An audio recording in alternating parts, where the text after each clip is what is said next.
So this is week 1 and 2, workout 3. Now we're going to, you'll have done your warm up, I'm sure.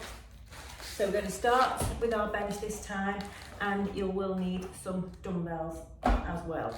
Okay. So this combines a squat with a shoulder press, okay? So let's start by sitting down, use your bench, use a chair. You're going to have your dumbbells against your shoulders, okay? This is our starting position. So again, we're going to keep using good form. Let's go a bit further away. We're going to push the floor away with our feet and then press up, taking your hair with you. And then sit down, bringing the dumbbells down, and then press up again. Okay? So same things, you're going to push the floor away with your feet, squeeze your glutes at the top.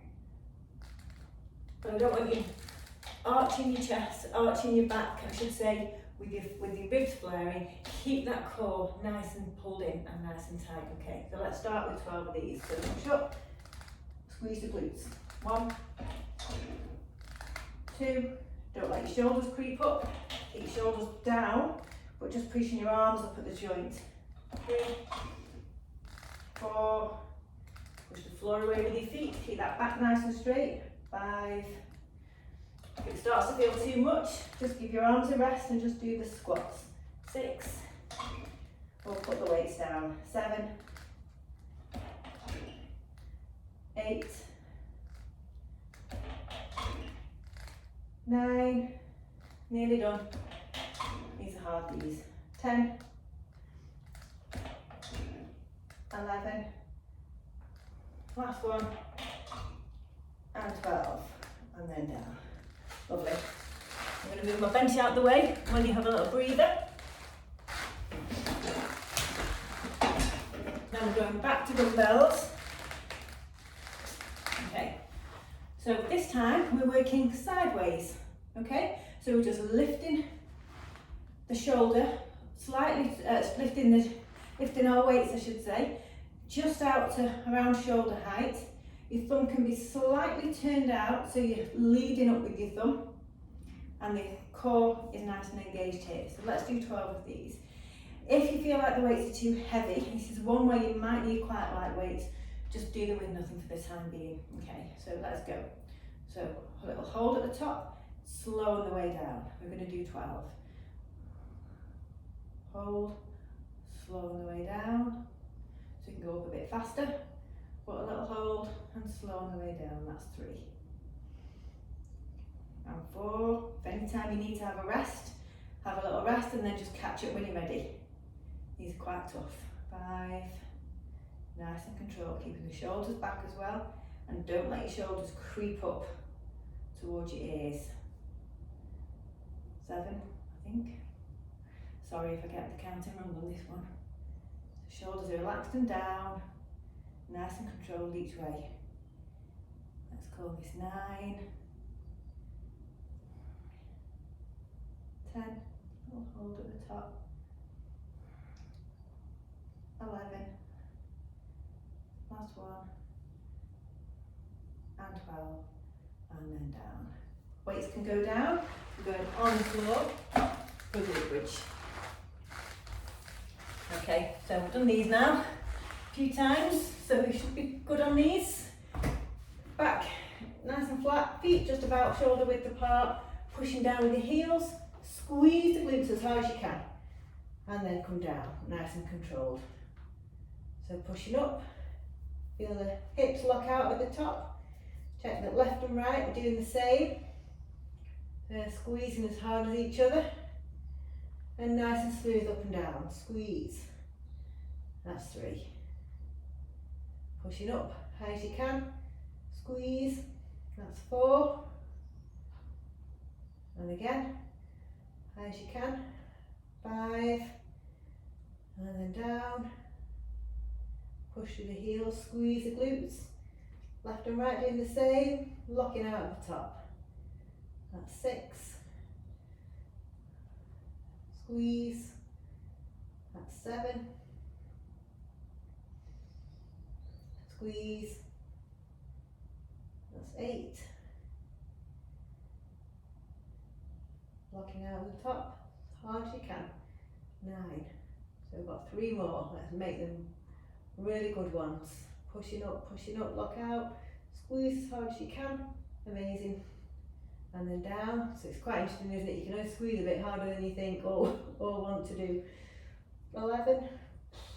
One more. Then the last one, we're going to squeeze as hard as we can. Make it the best one yet, and we're going to hold it. Squeeze. So hold it for 5, 4, 3, 2, and 1. And then down. Lovely. So hopefully you feel the burn on that. Alright then, we're going to lie on our side. You might have seen these before. It's a clamshell.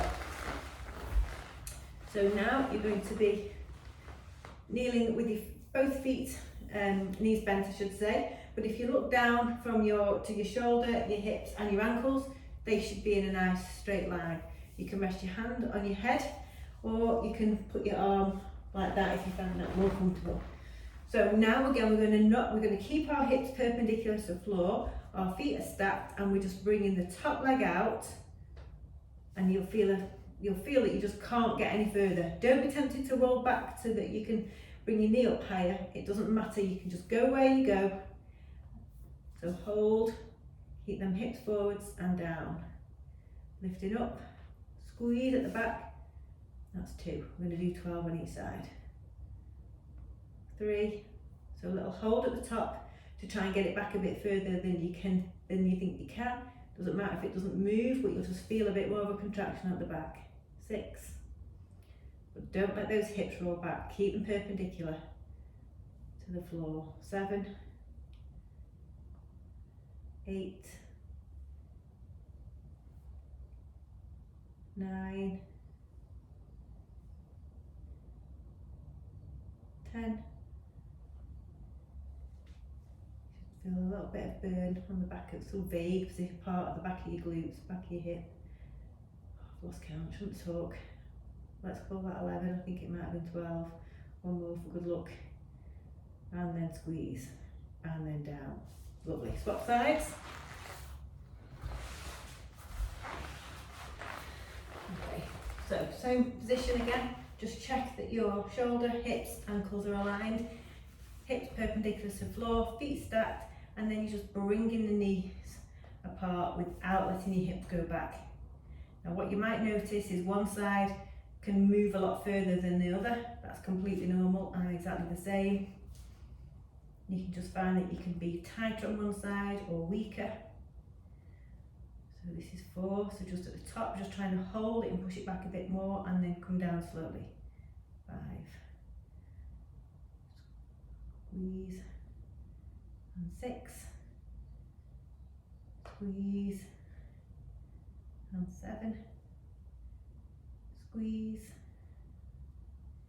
8. Squeeze. 9. Squeeze. Keep them hips forwards. 10. 11. One more. And squeeze. And then 12. And then relax. Right, so let me see what's on my list. I can't remember the next one. So still more legs. So we've done this one before. This is the side lying leg lift. So again, you're going to just come out onto one side. You might want to do the leg that the opposite leg to the one you've just done. So stretching in a nice straight line, bent on this leg, hips perpendicular to the floor. Pull your toe up towards you, then point it down, touch the floor, and then lift as high as you can, squeezing here. So really giving our glutes a good workout on this one. 2 and 3. Nice and controlled both ways, all the way up, all the way down. 4, tap down. So it's feeling it here. 5, tap down. Squeeze, keep the legs straight. 6, and don't let yourself roll back. 7, just get your leg as high as you can. 8, 9, 10, squeeze, might feel harder now. 11, last one, and 12. They kill me, they really do. Swap sides. But what we're learning to feel that discomfort and just stick with it. So you shouldn't feel a strain. If you feel a strain or anything not right, then you stop. But we will get used to feeling the burn and just carrying on even though we'd rather not. Just pushing yourself through those last 2 or 3 that you really wish you weren't doing is quite important, really. Okay, pull that toe towards you and then tap and then turn it towards the floor and then up, squeeze here, control up and down. 1 and 2. It's working here. 3, keep those hips forward, don't roll back. 4. So this is the muscle here that's mainly working. 5. You might feel it in other parts of your legs, but the movement's coming from here. 6. This is the muscle that's moving. The others are staying still, but they're still contracted. That's 8. Squeeze, lifting from here. That's it. 9. Keep the hips forwards, keep that leg straight, keep the toe turned down and pointing to the floor. 1 more after this one. And then done. Good, well done. Give those legs a little rub if you need to. So, staying on the floor now, 2 exercises, 2 core exercises. First one is a dead bug. So we're in this position, but you're bringing your ribs and hips together. You can probably see that even on this little screen, that when I bring my hips and ribs together, I tighten everything up here. My back pushes really hard into the floor. That's what I want to be doing. So you're going to tap down 1 leg at a time without losing that contraction and that engagement in the tummy. Okay? If you can, go back with alternate arm, the opposite arm.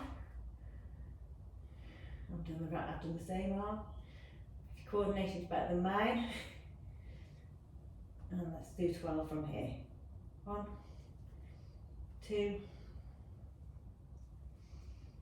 3, keep pressing that back into the floor, keep checking in, because your stomach will let go over time.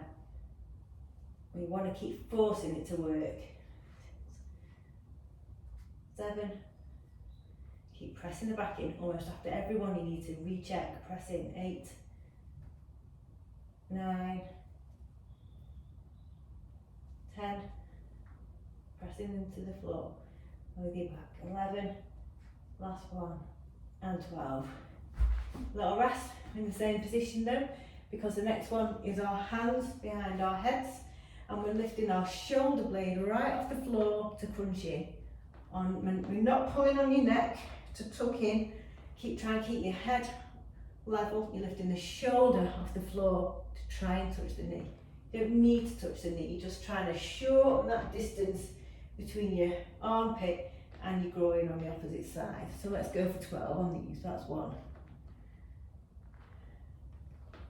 and 2. Nice and controlled each way. And 3 and 4, 5, 6, 7, 8, 9, 10, 11,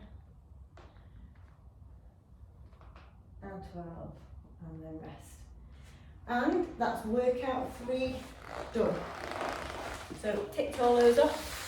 Well done. That's plenty if that's all you want to do. If you've got more time and you want to go through that loop again, just start from the beginning and repeat. See you soon.